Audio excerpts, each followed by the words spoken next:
these are some interesting news clips that I wanted to share with you. They don't directly relate to each other and are in no particular order.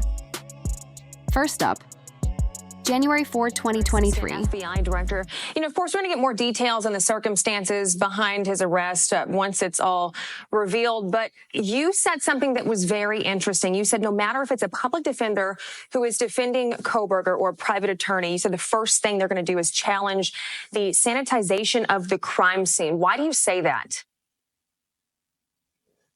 Well, as I read up on it, I don't know how far they got into the cleaning up or sanitization of the house, but I'm a former prosecutor before I went in the FBI, and you always have to be really tuned into due process being afforded the defendant. You don't want to create issues and defenses that don't already exist, and in this case, you could argue that sanitizing that house is basically denying the defense an opportunity to gather their own evidence. And I think that's probably why the defense investigators are already inside the house. It's a due process issue. You have to give the defense every opportunity to gather evidence and analyze evidence at the crime scene or any information that might tend to exonerate the defendant. So you just got to be very careful with this. Hopefully they didn't get too far into that cleaning process. So why, Chris, why did the Idaho authorities move to clean up this crime scene so quickly? Unknown. I think it's an unforced error, and it may be that they were called off.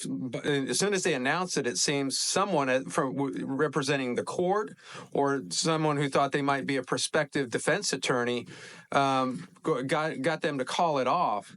But, there have been a few missteps in this investigation, but I tell you, they really recovered in terms of how they identified this defendant, cross-country surveillance over the course of 2,300 miles, and the way they just sort of rallied in the last week or so and identified this defendant and got him in, behind bars.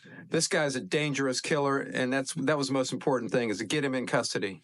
Yeah, they really did do a cross-country surveillance. My mother-in-law said that her friend had a white Hyundai Elantra in New York, upstate New York, and police were looking in their driveway a couple of weeks ago at the car, and it turns out that it was because it was a white Hyundai Elantra, so it was completely cross-country. But my question to you, do you think they have the right guy? Has there been anything that he has said or his lawyer or the family trying to say that Why was law enforcement looking at an Elantra in upstate New York before an arrest was made? Up next, November 19th, 2022. All right, welcome back, everybody. Breaking news in Idaho, where 4 college students were killed and still no answers. It is now day 6 since the horrific overnight attacks that left 4 University of Idaho students dead in their off-campus home. While many details are remaining unclear, investigators have learned that a physical struggle took place before the murders happened, and that 2 additional roommates were in another part of the house that night. They're not believed to be involved in the crime. Want to bring in... Maybe there is truth in the 4chan posts about Ethan getting into a fight. Next up, date unknown. Just before noon on Sunday, police receive a 911 call. 3 police cars went screaming up the street with lights and sirens. I'm going, they never use lights and sirens. What the hell is going on now?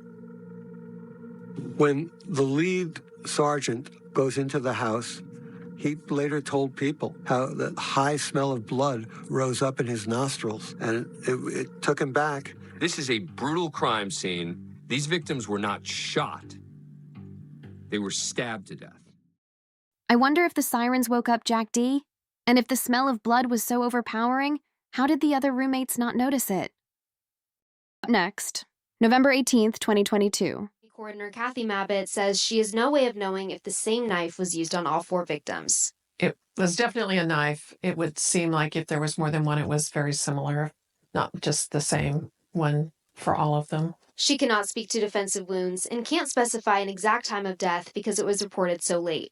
Here's what we do know. We have learned that Ethan and Xana were at a party on campus, and Madison and Kaylee were at a downtown bar. They arrived home sometime after 1:45. But the timeline after that is still murky. So basically, they were unable to determine if more than one weapon was used, and due to the 8-hour delay, don't know the exact time of death. If you have watched my previous videos, I proved that Kaylee and Maddie's timeline is off, as well as Ethan and Xana's. So how do we have an arrest when these basic facts have not been figured out? Yeah, trendsetter, whoa, league of my own, it don't get better. No, read what I wrote, I'm a bestseller. Yeah, reach for my goals, hit it dead center, hit it dead center.